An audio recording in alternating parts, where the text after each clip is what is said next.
merveilleux mois de Nissan à tout le monde, le mois des miracles, puisque le mois de Nissan, eh bien, c'est la racine du mot Nes, qui veut dire miracle, et ça c'est miracle au pluriel, Nissan, la troisième personne du pluriel, ça veut dire leur miracle à eux, et surtout à elles, car Nissan c'est un féminin pluriel.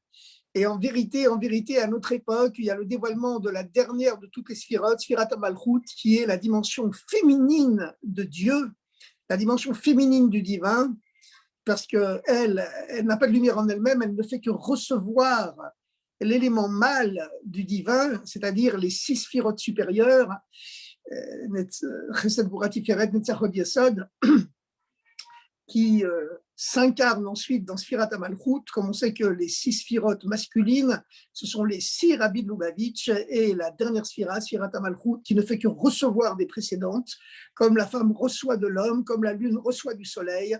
Eh bien, c'est la dimension messianique de Dieu, cette dimension féminine, puisque c'est le 7e rabbi, c'est le Shabbat, c'est le rabbi, notre rabbi, le Melech HaMashiach. Alors donc, il est impressionnant de voir que Nes signifie miracle singulier, Nissim, miracle pluriel, Nissam, les miracles, leurs miracles, c'est-à-dire les miracles réservés aux Juifs en premier au pluriel, au masculin pluriel, Nissan au féminin pluriel. Et effectivement, les femmes dans l'exil d'Égypte souffraient encore beaucoup plus que les hommes, puisqu'on tuait leurs bébés qui venaient de naître, leurs nouveau-nés, on les jetait dans le Nil. Et c'est la raison pour laquelle elles ont célébré la sortie d'Égypte, qui se conclut avec la traversée de la mer Rouge, avec beaucoup plus de joie et d'allégresse encore que les hommes. Sur les hommes, il est écrit qu'ils ont chanté, mais pour les femmes, il est écrit qu'elles ont chanté et dansé. Et non seulement qu'elles ont chanté et dansé, mais qu'elles ont chanté et dansé au son de tout un orchestre qu'elles avaient amené avec elles d'Égypte, avec tous les instruments de musique, en prévision de tous les miracles qui allaient leur être faits dans le désert. Elles avaient une joie plus supérieure à celle des hommes, parce qu'elles avaient plus souffert que les hommes en fonction de ce terrible proverbe, les Funtzara Agra, en fonction de la souffrance, la récompense. Avec tout ce que le peuple juif a souffert dans les générations passées, alors il n'y a pas de problème, hein. On peut s'attendre, grâce à Dieu, avec l'aide de Dieu, à une superbe récompense. Et vous savez qu'on vit vraiment à l'époque des miracles, et je ne peux m'empêcher que vivre avec son temps, c'est vivre avec la paracha de la semaine, mais il est écrit que quand Mashiach viendra, disaient les premières sidim à l'époque du Baal Shem Tov et du Admor HaZaken, on en parlera dans les journaux. Il y avait déjà des journaux à l'époque, on les appelait les gazettes, c'était les premiers journaux. Eh bien, on parle du Mashiach dans les journaux, hein, en 1990, 91, 89, quand il y a eu la dissolution, l'implosion du régime communiste. Rabbi a dit, ça c'est, ouvrez les yeux, Mashiach est là, c'est la première fois dans toute l'histoire de l'humanité que on voit qu'un empire fondé sur la violence et qui avait pour but de conquérir le monde par la violence, il a renoncé de lui-même pacifiquement sans qu'on ait obligé de lui faire la guerre pour cela. Eh bien, c'est la première fois dans toute l'histoire de l'humanité qu'un tel miracle se produit. Et le rabbi a dit, il n'y a qu'une seule explication à cela, c'est que le Melech HaMashiach, le Messie, est en train de se dévoiler dans la tête et dans le cœur et dans les actes des plus grands dirigeants du monde. Le Messie conquiert à la planète de l'intérieur. C'est comme les livres de science-fiction. Il y a des extraterrestres qui prennent le contrôle du cerveau des humains, des terriens. Et bien là, voilà, vous voyez, la réalité dépasse la fiction. Le Messie prend le contrôle du cerveau des êtres humains.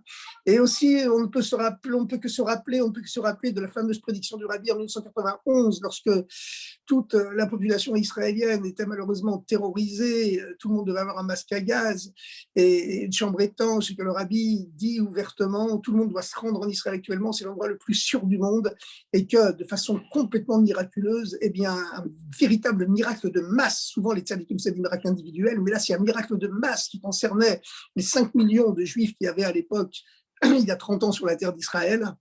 Et voilà, maintenant grâce à Dieu ça a presque doublé, Kanirabou. Et on voit aujourd'hui que c'est la même chose. Cette prophétie du Rabbi, elle est vraiment éternelle, alors que le monde affronte une pandémie mondiale. Quel est le pays qui est le plus sûr du monde pour se protéger de la pandémie, c'est de nouveau la Terre Sainte, Eretz Israël, cette fameuse terre sur laquelle Ene Hashem et le Kechaba, les yeux de Dieu, ton Dieu, sont posés. Bereshit Hashana va de Shana, depuis le début de l'année jusqu'après la fin de l'année, comme avait l'habitude de le dire le Rabbi en citant ce fameux verset de Chumash Dvarim, chaque fois qu'il mentionnait le nom de Eretz Israël.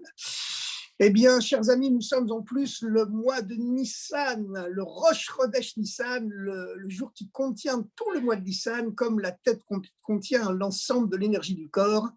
Et vous savez que le mois de Nissan, c'est un mois absolument exceptionnel, Le premier jour de Pessah, dans toutes les synagogues du monde, on va demander à Dieu de ne plus envoyer la pluie. C'est fini la pluie. Fini les orages, fini les averses gourmandes, fini les giboulées, fini les ouragans. Maintenant, on demande la rosée. On va demander la rosée. Vous savez que la pluie, c'est bien, c'est une bénédiction, mais quand même, on l'attend le dernier jour de la fête de Sukkot pour la demander, à Shmini Atzeret. Par contre, la rosée, le premier jour de Pessah, on la demande. Mais quelle est la différence entre la pluie et la rosée? Eh bien, la différence entre la pluie et la rosée, c'est que la rosée, elle tombe toute seule du ciel, gratuitement. Moridatal, gratuitement. La rosée ne s'arrête jamais. Que les hommes prient ou ne prient pas, la rosée tombe toujours du ciel.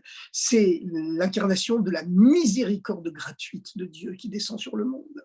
Par contre, la pluie, il est écrit ouvertement dans Chumash Bereshit, dans la première paracha de Bereshit, la première section de la Genèse Bereshit, c'est que quand Dieu a créé l'homme, il ne pleuvait pas sur la terre, il n'y avait pas de pluie. Pourquoi il n'y avait pas de pluie? Parce que l'homme n'avait pas encore prié.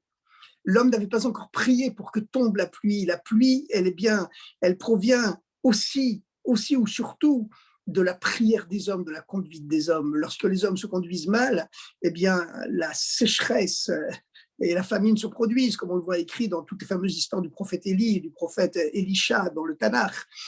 Et il a fallu attendre, lors de la première semaine de la création, il a fallu attendre, même des premières heures de la création, que Ed Olemina Aretz, que une vapeur monte de la terre, monte de la transpiration, de la masse océanique et de l'évapotranspiration de la masse végétale, forestière qui recouvre une grande partie du monde.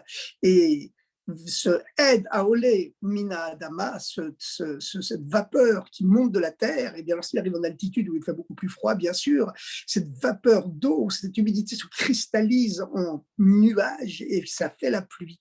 C'est-à-dire que la pluie, c'est la bénédiction, mais qui est causée par une élévation de la transpiration des océans, de l'évapotranspiration de la masse forestière, mais qui symbolise l'élévation de l'humanité vers Dieu. Les hommes doivent se fatiguer pour recevoir cette bénédiction. Selon les termes du Zohar, ça dépend, la pluie de Itaruta d'Iltata, l'éveil d'en bas, que les êtres humains vont faire l'effort de réveiller Dieu, de réveiller la bénédiction.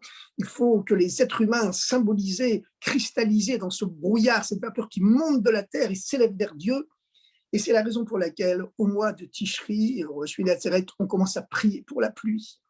Parce qu'il existe cette fameuse controverse dans le Talmud, quand viendra le Messie? L'axe du temps juif repose sur deux pôles, le mois de Tishri et le mois de Nissan. Le mois de Nissan, d'après la Torah, c'est le premier mois de l'année. C'est le premier mois de l'année. Il existe une controverse dans le Talmud. Quand Dieu a-t-il créé le monde? A-t-il créé le monde en Nissan ou en Tishri? Et la réponse, c'est que Dieu a créé le monde physiquement au mois de Tishri. Rosh Hashanah, c'est la création de l'homme, consécutive aux 6 jours de la création, qui ont commencé le 25 Elul, mais il a créé le monde spirituellement au mois de Nissan. C'est-à-dire que la décision céleste de créer le monde, l'esprit, l'âme de la création du monde, elle s'incarne au mois de Nissan. Et c'est la raison de cette controverse talmudique entre Rabbi Eliezer qui dit que le monde a été créé au mois de Nissan et Rabbi Yoshua qui dit qu'il a créé au mois de Tishri, et Rabbi Yoshua qui dit que le monde a été créé au mois de Nissan. L'un parle de la création du monde matériel et l'autre parle de la création du monde spirituellement parlant. Et il existe la même controverse pour savoir quand le Messie viendra-t-il, quand l'humanité entière sera-t-elle délivrée de tout ce fléau de guerre, de controverses, de disputes dans les familles, dans les couples, entre les peuples, etc., etc. Vous savez, dans chaque être humain, il y a une guerre intérieure entre le bon penchant et le mauvais penchant. Et de cette guerre intérieure qu'il y a en nous, provient la guerre à l'extérieur. Voilà, c'est comme cela, finalement. Tout l'être humain, c'est le microcosme de l'humanité. Voilà, quand les êtres humains seront en paix avec eux-mêmes, eh bien, il y aura la paix dans le monde. Vous allez me dire, c'est pas demain la veille, mais si. N'oublions pas que lorsque le Rabbi a annoncé que l'URSS, cet horrible système concentrationnaire qui interdisait à tous les êtres humains tous de pratiquer leur religion, quelle qu'elle soit. On parle en particulier après les Juifs, bien sûr, de par l'antisémitisme traditionnel de la société russe, et puis qui est la vérité d'ailleurs du christianisme, et même s'il avait renié. Et puis, parce que le judaïsme, bien sûr, c'est la base de toutes les religions, la base de toutes les religions. Eh bien, vous savez que lorsqu'on a proposé au fondateur du communisme russe, Lénine, de créer une république autonome juive, comme toutes les ethnies possédaient une république soi-disant indépendante, en tout cas autonome à l'intérieur de l'URSS, en 1917, Lénine s'est mis en colère, il a dit « Mais les Juifs, ça ne suffit pas qu'il n'y ait pas suffisamment de chauvins, de nationalistes étroits dans le monde. Les Juifs, tout leur honneur, c'est de ne pas avoir de terre, d'être complètement internationalistes. Donc, il ne faut pas leur donner de république autonome. » Mais vous savez quoi? C'est exactement ce que dit le Rabbi lorsqu'il explique le fameux commentaire de Rashi sur la création du monde, en posant la fameuse question de pourquoi la Torah ne commence-t-elle pas par le premier commandement de la Torah au peuple juif, qui est que le mois de Nissan, c'est le premier des mois, qu'on a lu hier dans toutes les synagogues du monde, Parashat HaChodesh, la paracha du mois. Pourquoi la Torah commence-t-elle par un récit, par un cours de sciences naturelles, de biologie, de proto-histoire, la création du monde, le premier jour la lumière, et l'eau, le deuxième jour l'espace qui sépare les eaux d'en haut des eaux d'en bas, etc., etc. La Torah, ce n'est pas un livre d'histoire, ni de sciences naturelles, ni de sciences de vie de la Terre, ni de biologie, ni de proto-histoire. C'est un livre qui explique comment on doit se comporter dans la vie. Donc, ça aurait dû commencer avec le premier commandement, la première loi qui a été donnée au peuple juif plusieurs milliers d'années plus tard, à l'époque de Moshe, à la veille de la sortie d'Égypte. Chodesh hazeh lachem, ce mois-ci, il est pour vous.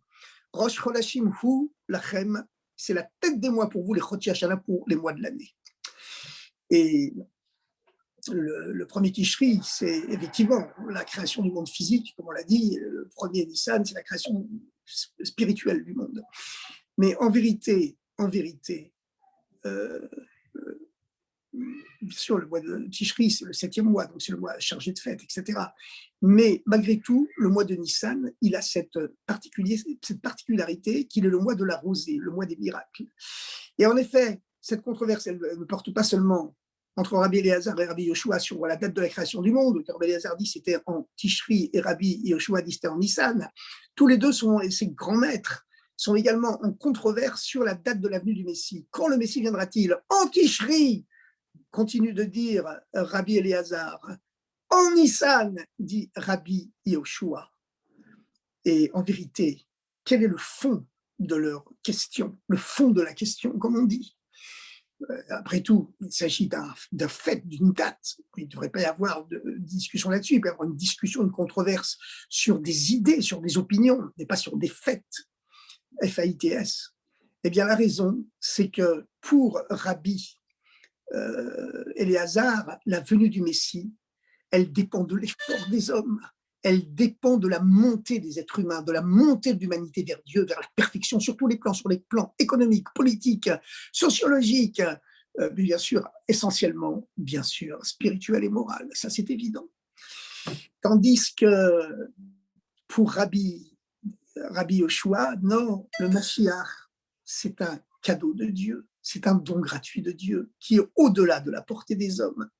Et c'est la raison pour laquelle au mois de Nissan, on prie pour la rosée. Parce que la rosée, contrairement à la pluie, eh bien, elle ne provient pas de la montée de la transpiration de la masse océanique et de l'évapotranspiration de la masse forestière, de l'hémisphère intertropical, ou même de la taïga russe, même de la forêt de Fontainebleau à Paris et des forêts de pins qui ont changé le climat en Galilée depuis qu'elles ont été plantées. Non, elle ne dépend pas de cette montée de la vapeur terrestre vers le ciel qui symbolise la montée des êtres humains vers Dieu par leur effort, leur tension permanente d'élévation.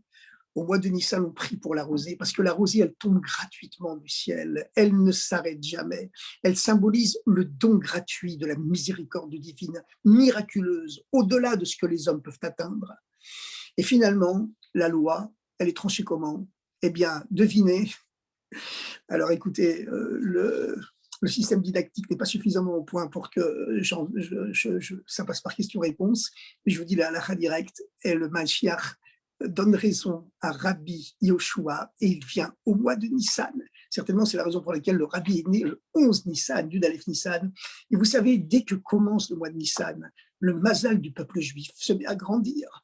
Vous savez qu'il est écrit ouvertement que si le peuple juif a été sauvé au mois d'Adar, le mois où le mazal du peuple juif est grand, c'est parce que Moïse, Moshe Rabbeinu, notre éternel sauveur, le premier libérateur du peuple juif, on l'appelle d'ailleurs le premier et l'ultime libérateur, eh bien, Moshe Rabbeinu, Moïse, il était né au mois d'Adar. Il est mort aussi le même jour qu'il était né, le 7 Adar, le 7e jour du mois d'Adar. Mais ceci, qu'il était né également ce jour-là, eh bien, Haman, comme tous les grands antisémites, il avait une culture incomplète. Il avait une certaine culture juive, évidemment, comme tous les antisémites, hein. Mais il savait que Moshe était mort le 7e jour du mois d'Adar. Pas tous les antisémites le savent, pas tous les êtres humains, pas tous les non-juifs ne le savent, mais les antisémites, ils ont une certaine culture juive supérieure à la moyenne. Par contre, il ignorait qu'il était né aussi le mois d'Adar. Et c'est connu que l'anniversaire, ça porte bonheur, ça protège, le mazal de la personne grandie. Ça, c'est le mazal de l'âme collective du peuple juif, l'âme universelle qui contient toutes les âmes du monde. En lui, qui a protégé le peuple juif et qui a renversé la situation en faveur du peuple juif. C'est pour ça que le mois d'Adar, on a un procès contre un antisémite, toujours le repousser au mois d'Adar. Mais le mois de Nissan, c'est un niveau encore plus haut. La libération de Purim, c'est une libération qui n'est que partielle. On est quand même resté encore sous la tutelle, sous la domination du roi Ahasverosh, à sa merci quelque part, bien qu'il avait complètement changé. Mais par contre, le mois de Nissan, c'est la sortie d'Égypte, c'est une libération totale, complète, absolue. Le peuple juif s'est retrouvé complètement libre et indépendant. Donc, au mois de Nissan, eh bien, il y a le Mazal Mashiach, le Mazal du Rabbi qui se dévoile le 11 Nissan. Évidemment, plus on s'approche du 11 Nissan, plus ce Mazal du Mashiach grandit. Mais déjà, le premier Nissan, croyez-moi, grâce à Dieu, ce Mazal messianique, il est déjà là. Donc, on dit Ein Mazal d'Israël, il n'y a pas de Mazal pour Israël. Mais vous savez hein, ce qu'on veut dire Ein Mazal d'Israël. Ein, ce sont les mêmes lettres que Ani. Inversé, Ani, qui peut se permettre de dire Ani, moi, c'est seulement Dieu qui est le moi de tout. Donc c'est Dieu qui est le Mazal d'Israël et qui se dévoile par la grâce et la bénédiction depuis que la Shrina, la présence du Rabbi, est redescendue sur la terre au mois de Nissan, par le mérite de cette 7e génération. Du fait qu'on soit dans la 7e génération où tous les précédents maîtres avaient ramené la présence divine de son exil au 7e ciel, progressivement d'un ciel à l'autre, comme à l'époque de Moshe. Mais quand Moshe est né, la présence divine était redescendue dans le monde matériel de la même façon, parce qu'il était le 7e depuis Abraham, de la même façon quand le Rabbi est né, eh bien, il a ramené la présence divine dans le monde matériel. Et c'est la raison pour laquelle, à l'époque de Moshe, les Juifs ont été libérés matériellement d'Égypte. Et c'est la raison pour laquelle, à notre époque, la 7e génération, depuis le Admor Hazaken, eh bien, tous les Juifs du monde ont aussi matériellement été libérés. Et comme le Baal Shem Tov avait coutume de bénir les Juifs en premier en matériel et ensuite en spirituel, eh bien, le Rabbi a continué, il bénissait toujours d'abord en matériel et en spirituel. Quand on rentrait en entretien personnel avec le Rabbi, on entendait cette fameuse première phrase en français, « Le bon Dieu vous bénira dans tous vos besoins matériels et spirituels ». Et les Juifs ont été libérés matériellement de tous les pays arabes, le président Reagan, au début des années 80 encore. Hein.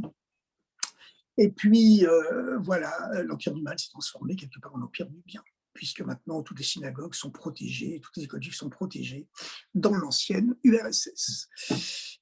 Eh bien, oui, c'est comme cela, les extrêmes se transforment dans leur extrême. Alors, on va dire quelques mots maintenant sur quand même cette paracha Pikoudé, qui est cette paracha jumelée, Vayakel Pikoudé, qu'on a lu hier dans toutes les synagogues du monde et qui nous marque encore. Hein. C'est une paracha exceptionnelle parce que c'est la paracha qui conclut la construction du temple portatif du désert, le sanctuaire qu'on appelle le Mishkan, et qui préface bien sûr le temple de pierre, le Mikdash, que les Hébreux construiront beaucoup plus tard à l'époque de Shlomo HaMelech, le roi Salomon, à Jérusalem.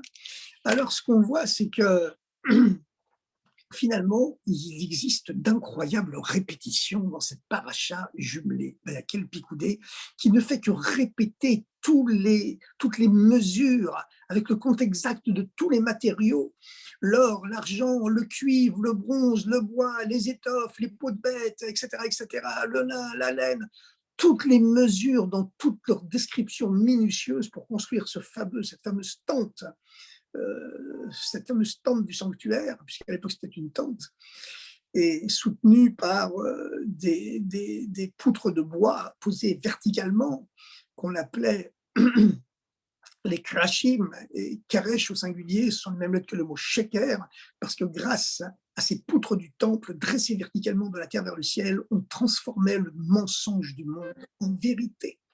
Et c'est la raison pour laquelle ces krachim, ces fameuses poutres dressées qui constituaient l'armature essentielle du temple du désert, eh bien, elles étaient en bois de cèdre, qu'on appelle en hébreu le bois de shittim. Shittim, dont la racine étymologique c'est égal à celle du mot shtout, qui veut dire la folie. C'est-à-dire que ce temple du désert servait à transformer la folie pour le mal en folie pour le bien. Et de là, il faut se rappeler qu'on ne peut pas se contenter d'une spiritualité neutre, d'un judaïsme parfait. Non, c'est pas ça. Si le monde était normal, et si nous-mêmes, on était absolument normaux, eh bien, on pourrait se contenter de la voie du milieu. Mais comme on a tous un grain de folie en nous, qui nous tire vers les bêtises et les folies, comme le dit le Talmud, hein, un être humain ne pêche que parce qu'il a été habité par un souffle de folie. Voilà. Eh bien, la seule façon de rectifier, de transformer cette folie pour les plaisirs superficiels, matériels, éphémères et parfaitement stupides de ce monde fou, de ce monde d'antivaleurs, de ce monde du mensonge, comme il est appelé dans le judaïsme, Olam HaSheker, eh bien, c'est d'avoir une folie pour Dieu. Et c'est ce temple qui nous en donne le modèle pour créer notre temple intérieur pour servir Dieu. Il faut le construire avec des bois de l'arbre de la folie, l'arbre de folie pour transformer le mensonge du monde en vérité et la folie du mal en folie du bien. La folie de la haine et de la violence en folie de la bonté et de la gentillesse, comme le rabbi l'a dit dans sa fameuse devise des dernières années de sa Nessiout dans ce monde matériel. Alors maintenant, on se pose encore la question, mais pourquoi toutes ces répétitions? On nous a déjà dit toutes les mesures, Dieu les a dites à Moshe, toutes les mesures et les matériaux qui composent le Mishkan de façon minutieuse dans deux parachiotes précédentes, la paracha Trouma, la paracha de l'offrande, et la paracha Tetzavé, la paracha de Tu ordonneras. Bon, ensuite, il y a la fameuse paracha du veau d'or qui s'intercale. Et puis ensuite, Dieu répète avec tous les détails exactement. La preuve, c'est que dans les deux premières parachiotes qui parlent de la construction du Mishkan, avec tous les détails, Trouma et Tetzavé, Rashi fait énormément de commentaires. Et puis là, dans la paracha Vayakhel Pikoudé qu'on l'a dit hier, où toutes ces mesures, toutes ces descriptions du sanctuaire sont répétées, Rachid ne fait aucun commentaire parce que tout a déjà été dit. Mais alors quel intérêt de répéter? Eh bien, la raison, c'est comme quelquefois on voit que les chefs, les princes de tribu apportent des sacrifices. Ils apportent tous le même sacrifice et la Torah répète chaque fois en détail, 12 fois de suite, tous les éléments de chaque sacrifice, alors que c'est exactement le même chaque fois. Tant d'animaux et tant de galettes et tant de vin, etc., etc. Pourquoi répéter chaque fois la même chose? C'est tout, on aurait pu dire tout facilement, chaque chef de tribu a apporté ce sacrifice précisément. Voilà. Mais la raison, c'est qu'en vérité, chaque fois qu'un prince de tribu apporte son sacrifice, il fait descendre dans le monde une bénédiction divine qui n'a aucun rapport avec la bénédiction de son prédécesseur et de son successeur. Chacun, avec le même sacrifice, fait descendre une force, une bénédiction complètement différente. Et quand on étudie ces lois dans la Torah, on fait descendre sur nous ces mêmes bénédictions. C'est la raison pour laquelle, pendant tout le mois de Nissan, on répète chaque jour le sacrifice du prince de tribu. Donc nous avons donc cette dimension miraculeuse de la répétition. Mais en vérité, il y a deux temples différents. Il y a le temple spirituel que Dieu a montré à Moshe dans la paracha Trouma et Tetzavé, lorsque Moshe se trouvait au sommet du mont Sinaï, Dieu lui a montré spirituellement tous les éléments qui doivent être agencés pour construire le sanctuaire du désert, le Mishkan. Et puis, dans les parachas Vaïkel et Pikoudé, Moshe transmet au peuple juif comment construire le temple matériel. D'un côté, d'abord, le temple spirituel, et dans Vaïkel Pikoudé, il s'agit d'un temple matériel. Comme on voit très bien dans les premiers mots du premier verset de la paracha Pikoudé, où il est écrit 2 fois le mot Mishkan. Elle est Pikoudé HaMishkan. Voici les comptes, le bilan du Mishkan. Mishkan, une deuxième fois, Haïdout du témoignage. Voici les comptes du Mishkan. Mishkan Haïdout, voici les comptes, le bilan du sanctuaire, le sanctuaire du témoignage. Il s'agit ici de 2 sanctuaires.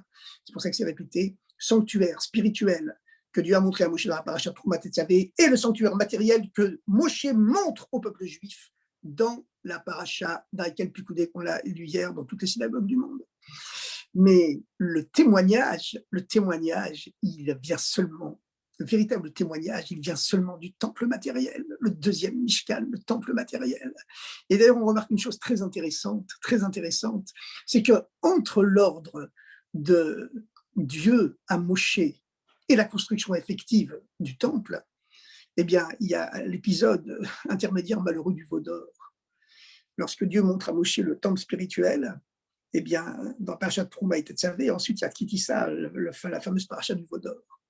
Par contre, lorsque Moshe montre au peuple juif la façon dont le temple matériel doit être construit dans la paracha de Vaïkel, la paracha du rassemblement, et la construction effective dans la paracha de Pikoudé, eh bien, à ce moment-là, il n'y a rien qui s'intercale entre les ordres de Moshe et la construction du temple par le peuple juif.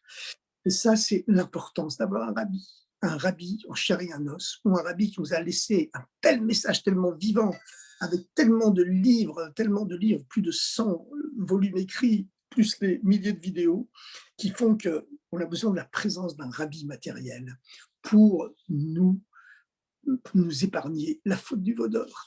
Alors bien que la faute du veau d'or, comme le rabbi l'a dit dans Parashat Kitissa, le rabbi dit c'est la paracha la plus haute de tout le Chumash, de toute la Bible. Pourquoi? Parce que c'est la chute la plus basse, le péché du veau d'or qui a ramené sur nous l'impureté du péché de la connaissance, de l'arbre de la connaissance.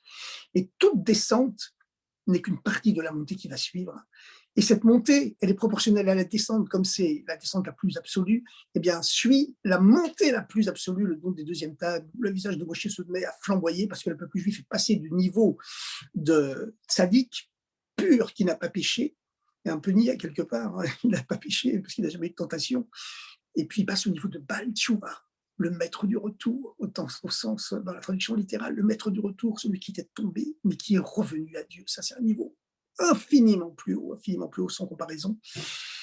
Et voilà, aujourd'hui, comme le rabbi le dit, tous les juifs du monde ont déjà fait teshuva, parce qu'un seul soupir d'un juif, c'est une teshuva très très haute.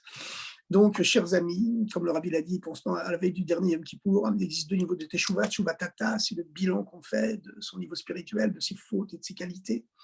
Mais cette teshuva tata, cette teshuva inférieure, ce retour inférieur, cette forme inférieure de retour à Dieu, tous les juifs du monde l'ont déjà fait. Maintenant, ce que Dieu attend de nous, c'est teshuva ila, le retour supérieur, c'est-à-dire le retour à Dieu uniquement par la joie, par simra betaharata, la joie dans toute sa pureté, sans aucune raison que la joie elle-même.